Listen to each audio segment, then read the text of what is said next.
Assalamualaikum warahmatullahi wabarakatuh. Halo semuanya, perkenalkan nama saya Nanda Aulia Stiani. Saya sedang menempuh pendidikan di STIE Sultan Atmaja Subang dengan program studi akuntansi semester 4.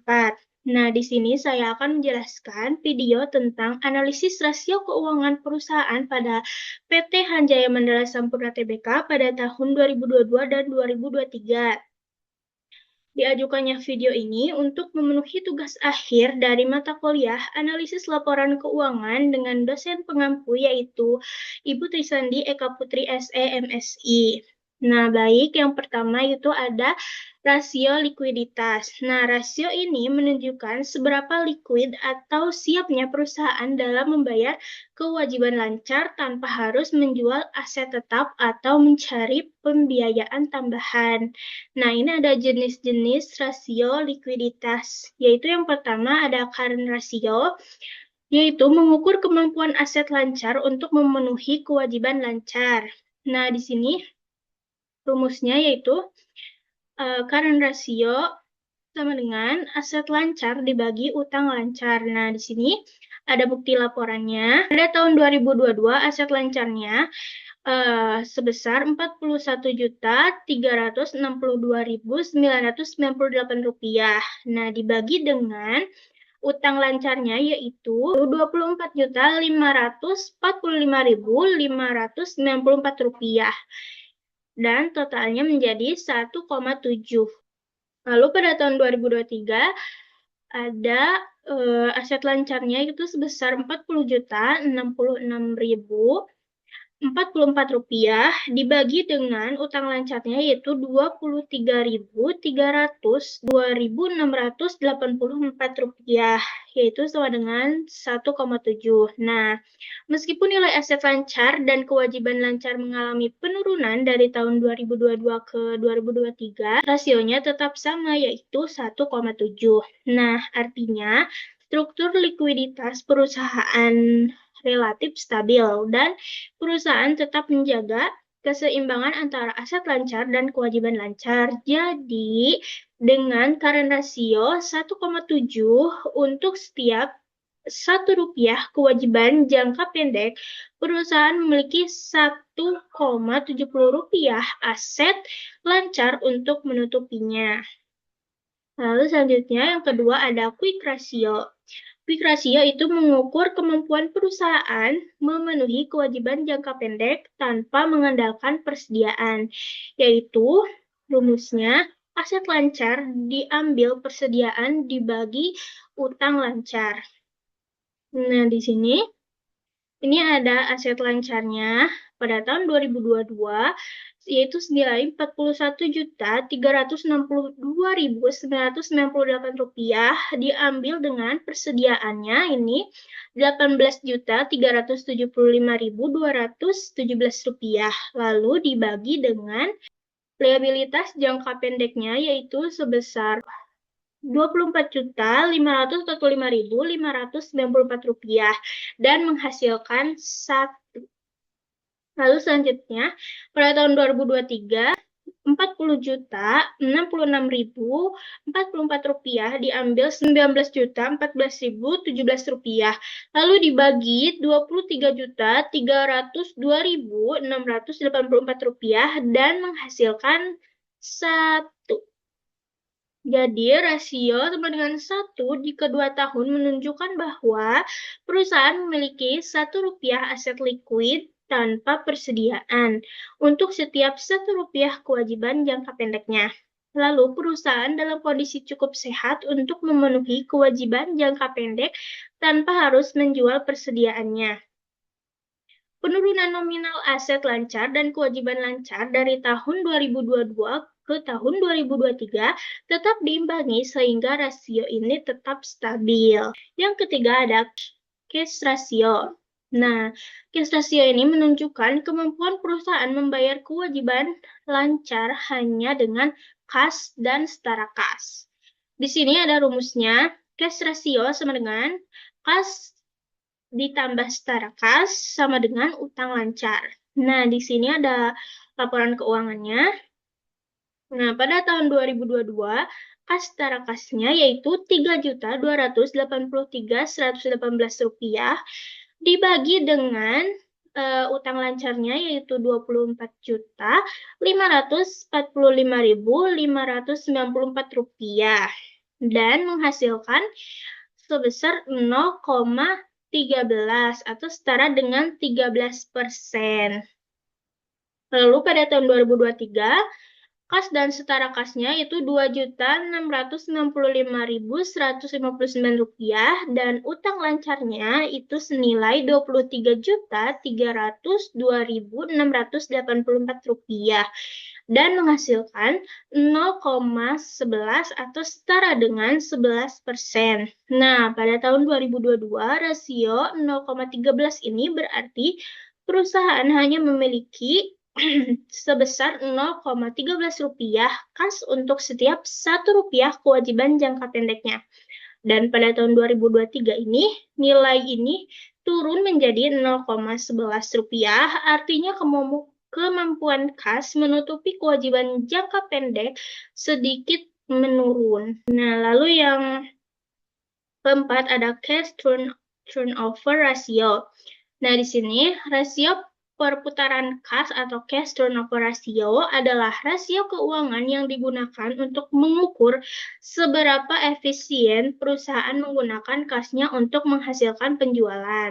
Nah, di sini ada rumusnya, yaitu rasio perputaran kas sama dengan penjualan bersih dibagi modal kerja bersih. Nah, di sini karena laporan keuangan ini tidak ada modal kerja bersih, jadi kita cari modal kerja bersihnya, yaitu rumusnya aset lancar diambil kewajiban lancar.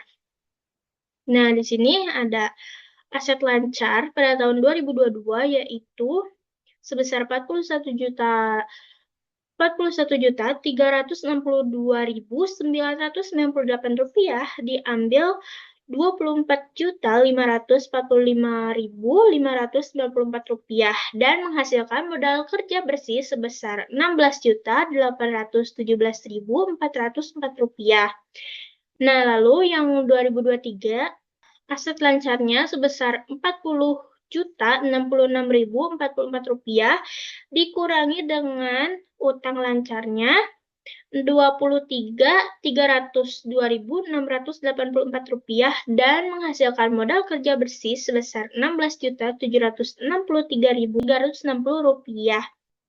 Nah, di sini ada pada tahun 2022 cash turnover rasionya yaitu penjualan bersihnya itu pada tahun 2022 sebesar Rp111.211.321 dan dibagi dengan modal kerja bersihnya itu sebesar Rp16.817.404 dan menghasilkan 7% cash turnover ratio. Lalu pada tahun 2023 penjualannya sebesar Rp115.983.384 dibagi dengan modal kerja bersih pada tahun 2023 yaitu sebesar Rp16.763.360 dan menghasilkan 7%. Lalu di sini yang kelima ada inventory to net working capital. Ini adalah rasio yang mengukur seberapa besar persentase persediaan atau inventory terhadap modal kerja bersih atau net working capital suatu perusahaan. Nah, rasio ini digunakan untuk mengevaluasi likuiditas dan efisiensi pengelolaan persediaan dalam kaitannya dengan modal kerja.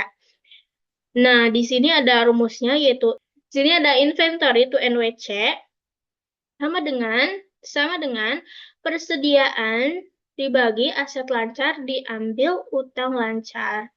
Nah, di sini pada tahun 2022 persediaannya itu sebesar Rp18.375.217 dan aset lancarnya itu sebesar Rp41.362.998 lalu dikurangi dengan liabilitas jangka pendek atau utang lancarnya yaitu sebesar Rp24.545.594 dan menghasilkan 1,09 atau setara dengan 109%.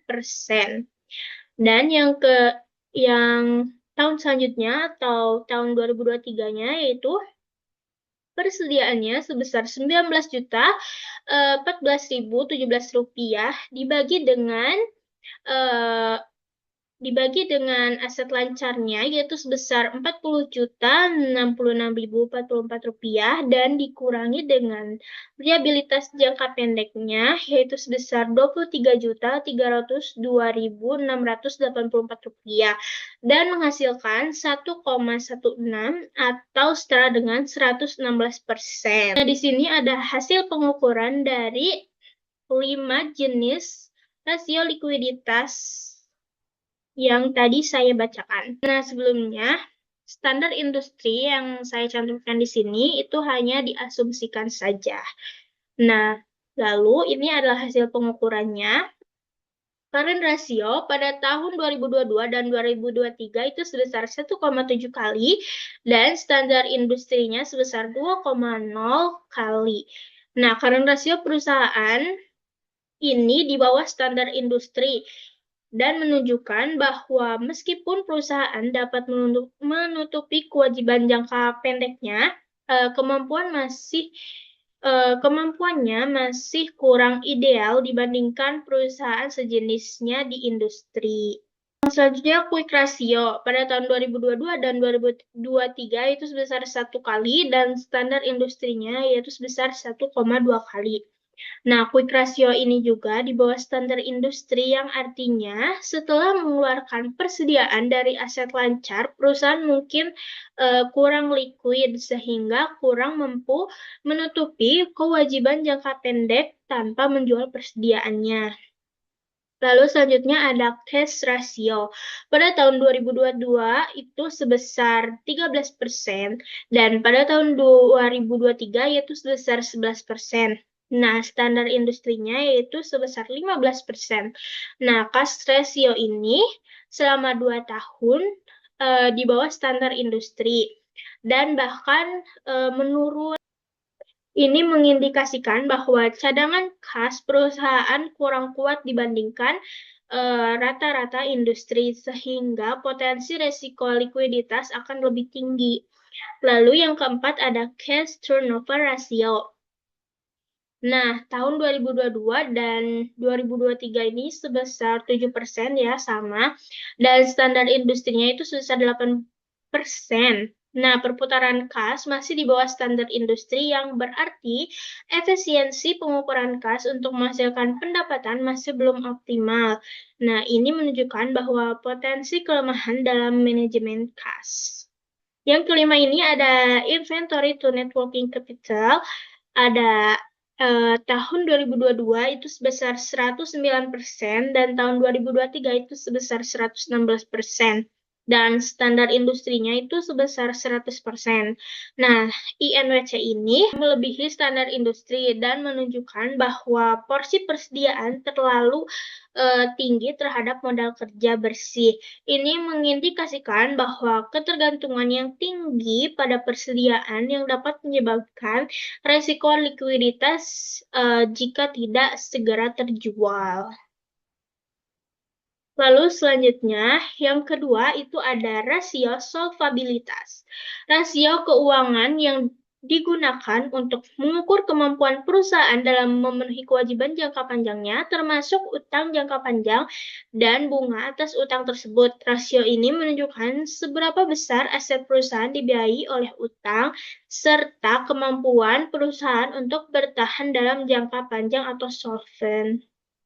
Nah, di sini ada jenis-jenis rasio solvabilitas. Yang pertama ada debt to asset ratio, menunjukkan proporsi pembiayaan perusahaan yang berasal dari hutang dibandingkan dengan ekuitas. Rasio yang tinggi menunjukkan perusahaan bergantung pada hutang yang besar sehingga meningkatkan risiko keuangan. Nah, di sini ada rumusnya. Debt to asset ratio sama dengan total debt dibagi total aset.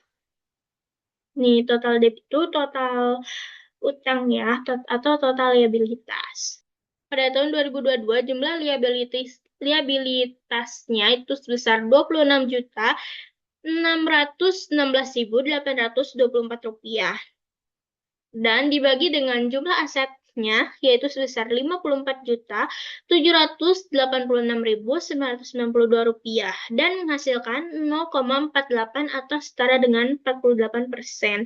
Lalu pada tahun 2023 itu jumlah liabilitasnya sebesar Rp25.446.441 dan dibagi dengan jumlah asetnya itu sebesar Rp55.316.264 dan menghasilkan 0,46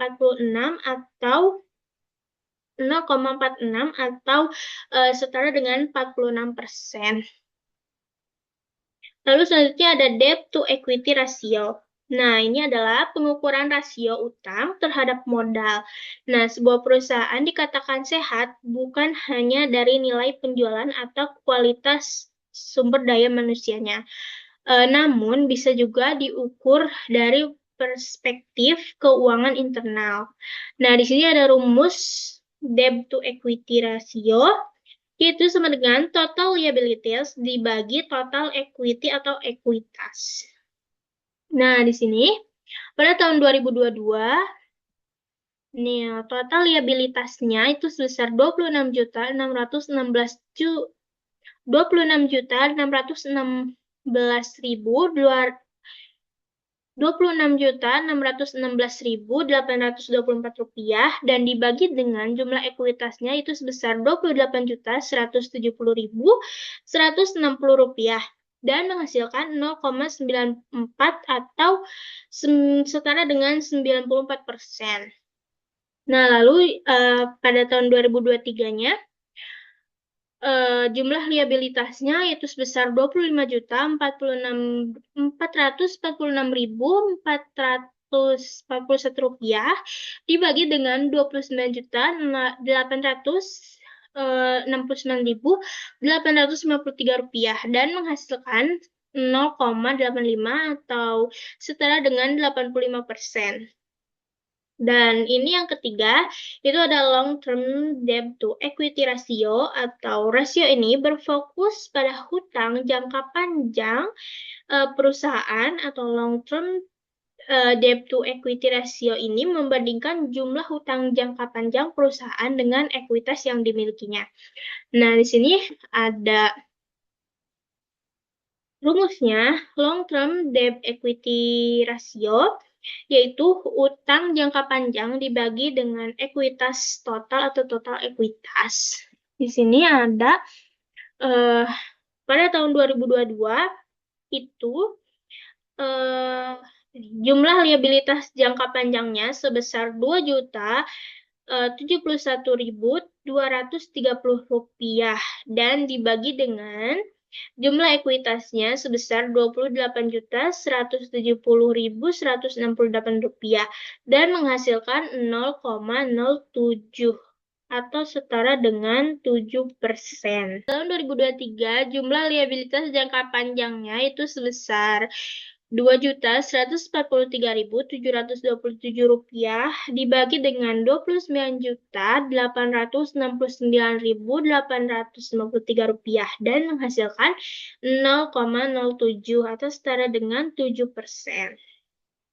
Nah, ini ada yang keempat, itu ada times interest earned atau rasio yang mengukur kemampuan perusahaan dalam membayar atau menutupi beban bunga di masa depan. Nah, di sini pada tahun 2022 itu sebesar Rp8.273.059 dibagi dengan Rp50.049 dan menghasilkan 165,29. Dan ini dibulatkan menjadi 165 kali. 165 kali. Nah, lalu pada tahun 2023 itu Rp10.311.213 dibagi dengan Rp41.748 dan menghasilkan 246,98 dan dibulatkan menjadi 247 kali. Nah, yang kelima itu ada fixed charge coverage. Nah, rasio keuangan ini digunakan untuk mengukur kemampuan perusahaan dalam menutupi semua beban tetapnya, termasuk bunga dan sewa dengan laba sebelum pajak dan beban bunga. Rasio ini sangat penting untuk menilai kemampuan perusahaan dalam memenuhi kewajiban tetapnya secara keseluruhan, bukan hanya bunga utang. Nah, di sini ada rumusnya. EBT ditambah biaya bunga, EBT ditambah biaya bunga ditambah kewajiban sewa dan dibagi biaya bunga diambil kewajiban sewa. Nah, ini di sini 2000, pada tahun 2022 itu 8.273.059 rupiah ditambah 50.049 rupiah ditambah 337.115 rupiah dan dibagi dengan 50.049 rupiah ditambah 337.115 rupiah dan menghasilkan 22,36 dan menghasilkan 22,36 atau dibulatkan menjadi 22. Nah, pada tahun 2023 itu 10.311.213 rupiah ditambah dengan 41.748 rupiah ditambah dengan lalu ditambah lagi dengan 289.503 rupiah lalu dibagi dengan 41.748 rupiah ditambah dengan 289.503 rupiah dan menghasilkan 32,12 atau dibulatkan menjadi 32. Nah, di sini ada hasil pengukurannya. Yang pertama ada rasio utang terhadap aset atau debt to asset ratio. Nah, rasio ini menunjukkan proporsi aset perusahaan yang dibiayai oleh utang. Nah, kedua tahun itu menunjukkan pada tahun 2022 itu sebesar 48% dan pada tahun 2023 itu sebesar 46%, menunjukkan tingkat utang perusahaan di bawah standar industri, yaitu sebesar 50%.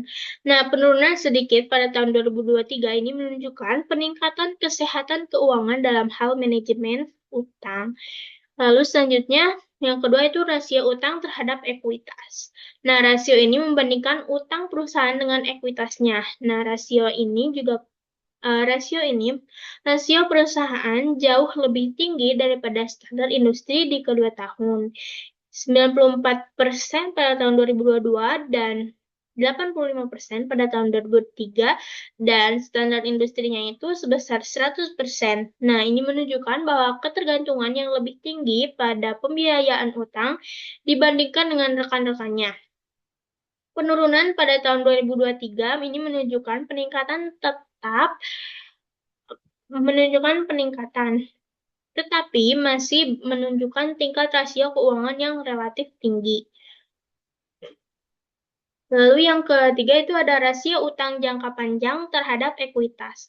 Mirip dengan rasio utang terhadap ekuitas, tetapi berfokus pada utang jangka panjangnya. Nah, rasio perusahaan pada kedua tahun itu sama, yaitu 7%. Jauh lebih rendah daripada rata-rata industri, yaitu sebesar 40%. Ini menunjukkan bahwa perusahaan kurang bergantung pada utang jangka panjangnya daripada persaingannya. Lalu yang keempat ada times interest earned atau rasio ini mengukur kemampuan perusahaan untuk membayar biaya bunganya. Nah, rasio ini lebih tinggi menunjukkan kemampuan yang lebih baik untuk menutupi pembayaran bunga. Perusahaan menunjukkan kemampuan yang kuat untuk menutupi bunga di kedua tahun, yaitu 165 kali pada tahun 2022 dan 247 kali pada tahun 2023. Jauh melebihi rata-rata industri, yaitu sebesar 5 kali. Ini merupakan indikator positif kekuatan keuangan. Kelima itu ada fixed charge coverage. Nah, rasio ini lebih luas daripada times interest earned dengan mempertimbangkan semua beban tetap termasuk pembayaran sewa dan lain-lain. Rasio perusahaan pada tahun 2022 itu menunjukkan 22 kali dan pada tahun 2023 itu sebesar 32 kali. Nah, jauh melebihi rata-rata industri yaitu sebesar 1,5 kali. Ini semakin memperkuat kemampuan perusahaan yang kuat untuk memenuhi kewajiban tetapnya. Nah, lalu selanjutnya ada rasio aktivitas.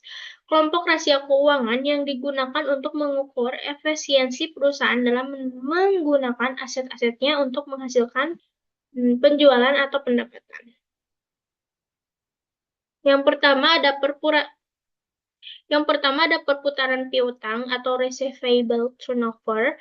Uh, Yaitu, menurut Kasmir, perputaran piutang adalah rasio yang dipakai untuk mengukur berapa lama penagihan piutang selama satu periode atau beberapa kali dana yang tertanam dalam piutang ini berputar dalam satu.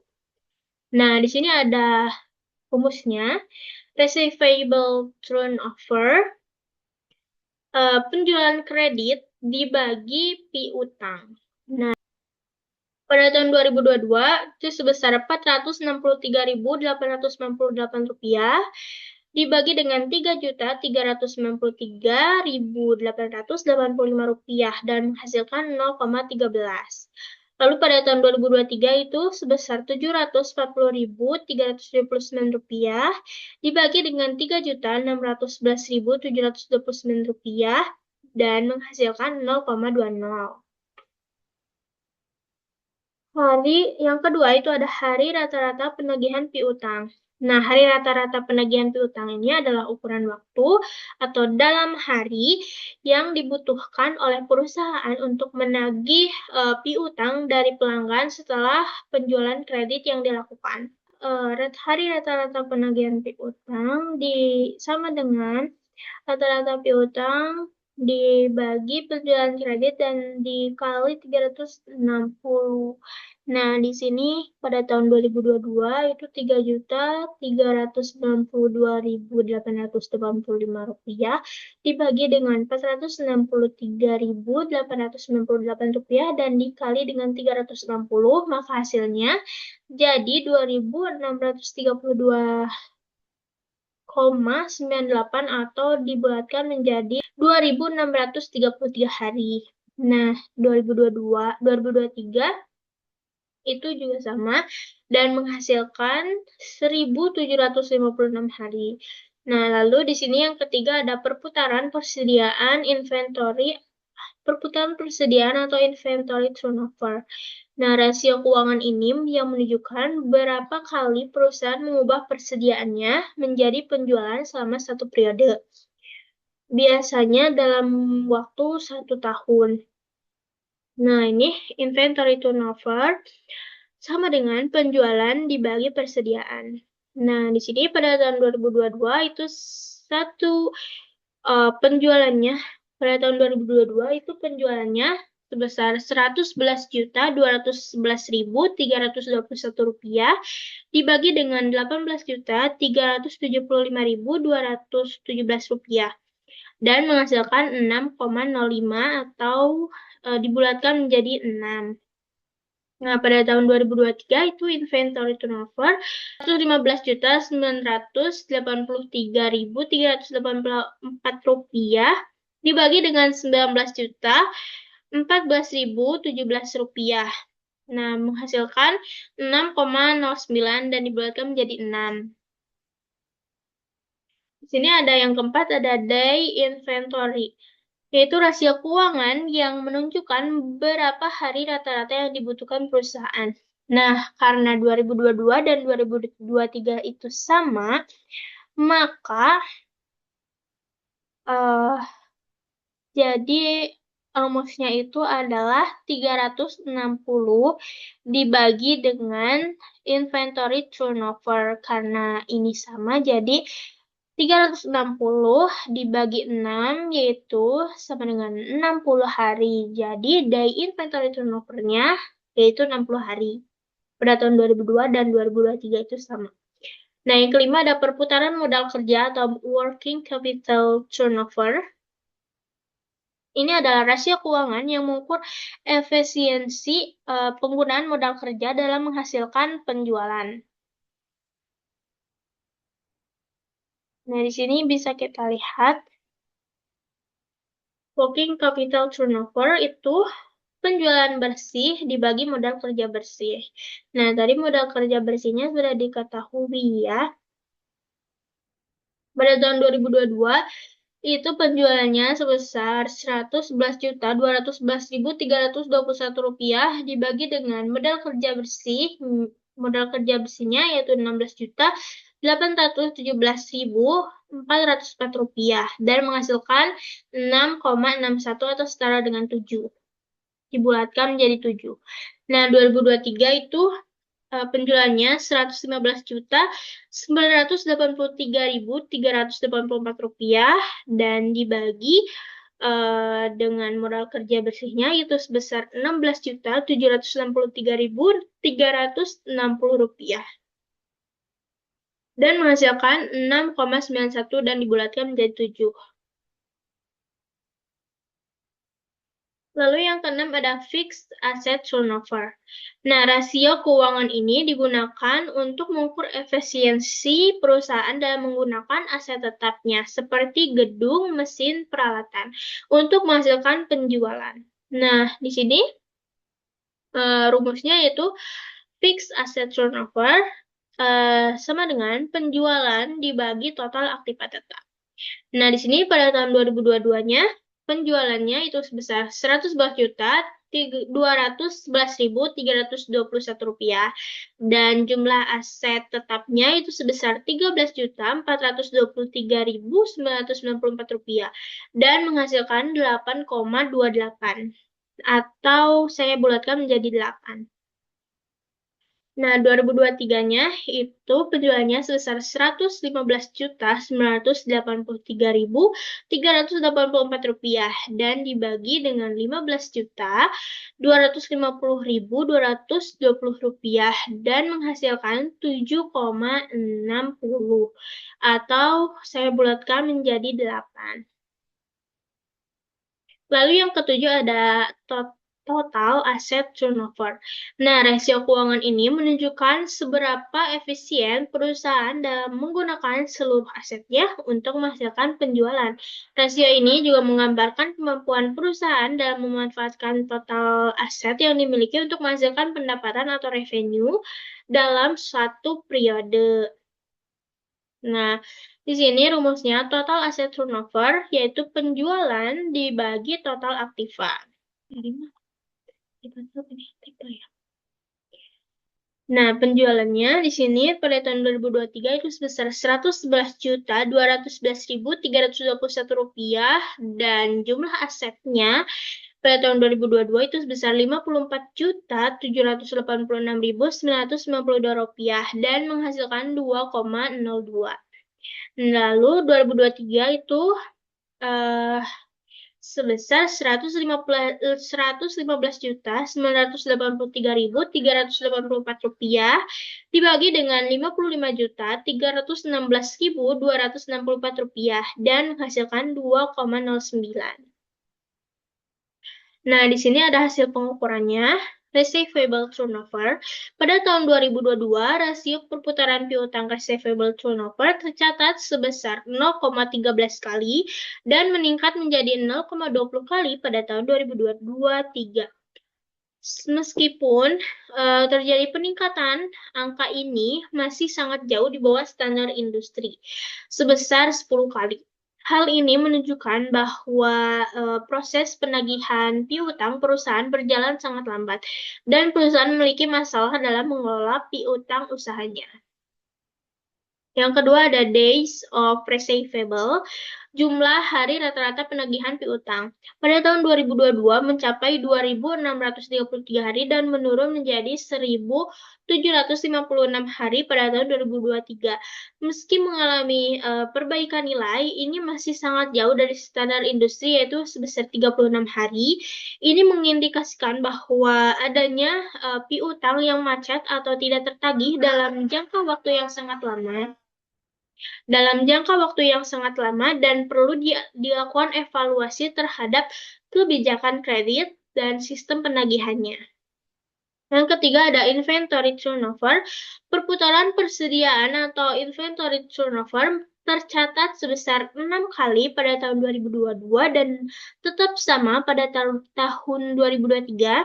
Nah, angka ini berada sedikit di bawah standar industri yaitu 8 kali, yang menandakan bahwa rotasi atau pengelolaan persediaan masih belum optimal. Perusahaan perlu meningkatkan efisiensi dalam mengelola persediaan agar tidak terjadi kelebihan stok. Nah, yang keempat ini ada days of inventory atau hari rata-rata persediaan. Nah, perusahaan berada di angka 60 hari untuk 2 tahun berturut-turut, 2022 dan 2023. Sedangkan standar industrinya adalah 45 hari. Ini berarti perusahaan menyimpan persediaan lebih lama dari yang seharusnya, yang bisa menyebabkan biaya penyimpanan yang lebih tinggi dan risiko barang rusak atau usang. Lalu yang kelima ada working capital turnover. Rasio perputaran modal kerja perusahaan tercatat sebesar 7 kali pada tahun 2022 dan tetap di angka yang sama pada tahun 2023. Nah, angka ini lebih tinggi dibandingkan dengan standar industrinya, yaitu sebesar 6 kali. Yang mengindikasikan bahwa perusahaan cukup efisien dalam menggunakan modal kerjanya untuk menghasilkan penjualan. Lalu yang keenam ada fixed asset turnover atau perputaran aset tetap. Ini menunjukkan bahwa angka sebesar 8 kali pada tahun 2022 dan 2023. Nah, nilai ini lebih tinggi dari standar industri. Nilai ini lebih tinggi dari standar industri sebesar 7 kali, yang menunjukkan bahwa perusahaan telah memanfaatkan aset tetapnya secara optimal dalam menghasilkan pendapatan. Nah, yang ketujuh ada total asset turnover. Rasio perputaran total aset ini mencapai 2 kali pada kedua tahun, lebih tinggi dibandingkan dengan standar industri yaitu sebesar 1,5 kali. Ini menunjukkan bahwa secara keseluruhan perusahaan cukup efisien dalam memanfaatkan seluruh aset yang dimilikinya untuk menghasilkan penjualan. Lalu yang selanjutnya ada rasio profitabilitas. Nah, kelompok rasio keuangan ini yang digunakan untuk mengukur kemampuan perusahaan dalam menghasilkan laba atau profit dari aktivitas operasionalnya. Nah, dalam periode tertentu. Rasio ini menunjukkan tingkat efisiensi dan keberhasilan perusahaan dalam mengelola sumber dayanya untuk menciptakan keuntungan. Yang pertama itu ada profit margin on sales. Rasio keuangan yang mengukur seberapa besar laba bersih yang dihasilkan perusahaan dari setiap satuan penjualannya. Rasio ini menunjukkan efisiensi keseluruhan operasionalnya dan profitabilitas akhir perusahaan setelah semua biaya termasuk pajak dan bunga telah dikurangkan. Nah, di sini ada rumusnya, yaitu penjualan bersih diambil harga pokok penjualan dan dibagi dengan penjualan bersih. Nah, pada tahun 2023 itu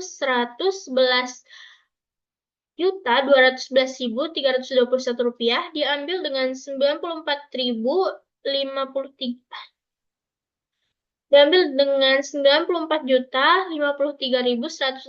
rupiah dan dibagi dengan penjualannya lagi lalu menghasilkan 0,15 atau setara dengan 15%. Lalu pada tahun 2023 itu sama ya, penjualan bersihnya itu 115.983.384 rupiah dan diambil dengan HPP-nya yaitu sebesar 96.652.987 rupiah dan dibagi lagi dengan penjualannya.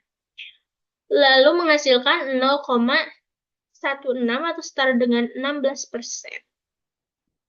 Yang kedua ada return on investment. Dan ini rasio keuangan yang digunakan untuk mengukur tingkat pengembalian atau return atas investasi yang dilakukan. Nah, ROI ini menunjukkan seberapa efektif dan efisien suatu investasi dalam menghasilkan keuntungan dibandingkan dengan biaya investasi tersebut. Nah, di sini ada rumusnya, yaitu laba bersih atau laba setelah pajak dibagi dengan total aset. Nah, di sini 6.323.744 rupiah dibagi dengan 54.786.992 rupiah. Nah, pada tahun 2022 ini 6.320 pada tahun 2002 ini eh, pada tahun 2022 ini 6.323.744 rupiah dibagi dengan 54.786.992 rupiah dan menghasilkan 0,11 atau 11%. Lalu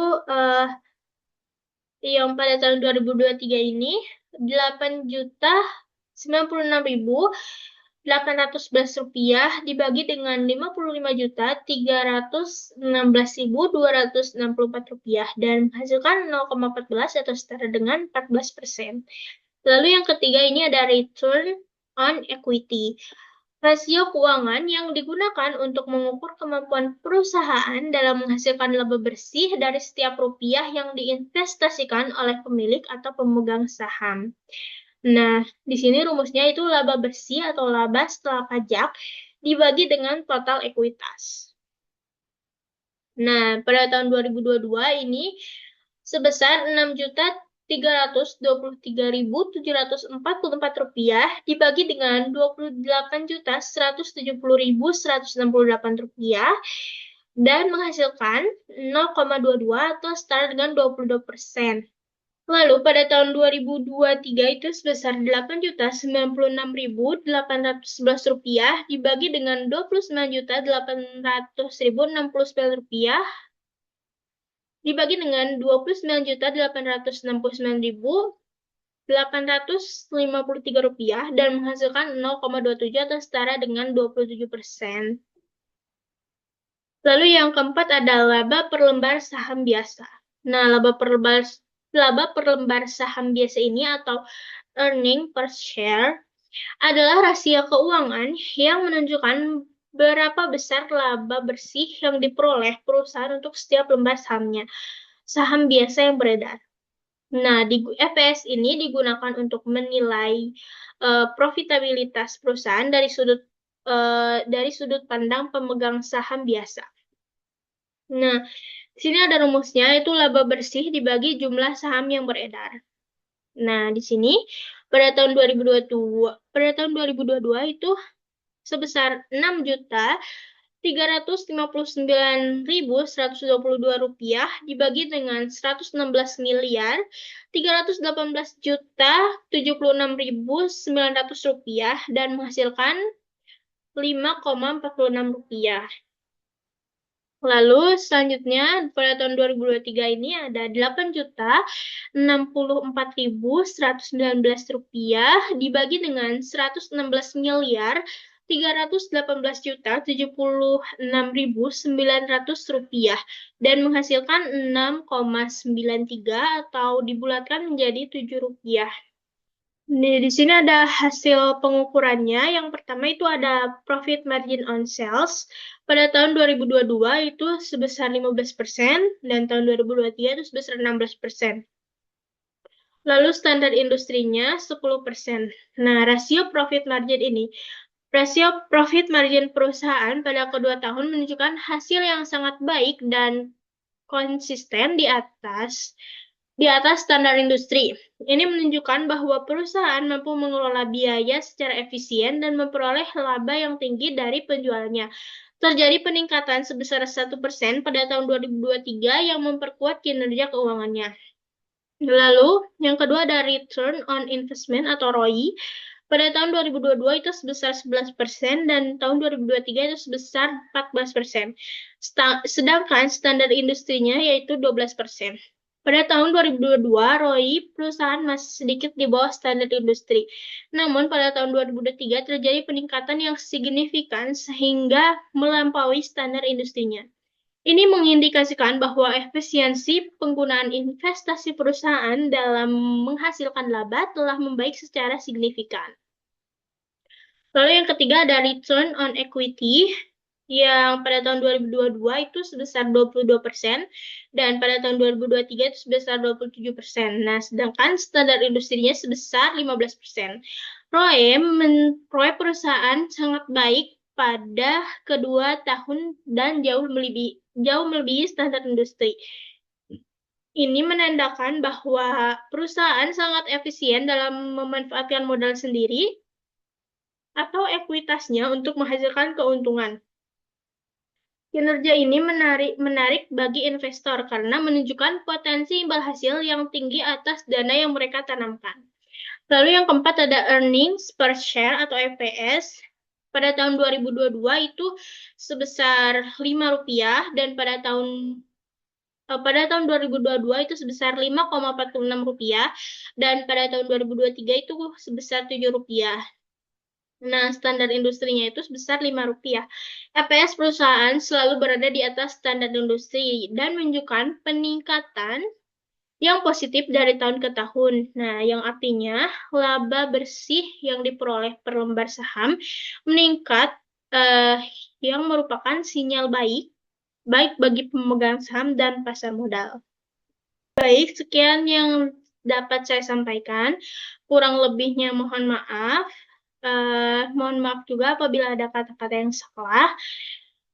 Wabillahi taufiq wal hidayah. Wassalamualaikum warahmatullahi wabarakatuh. Terima kasih semuanya.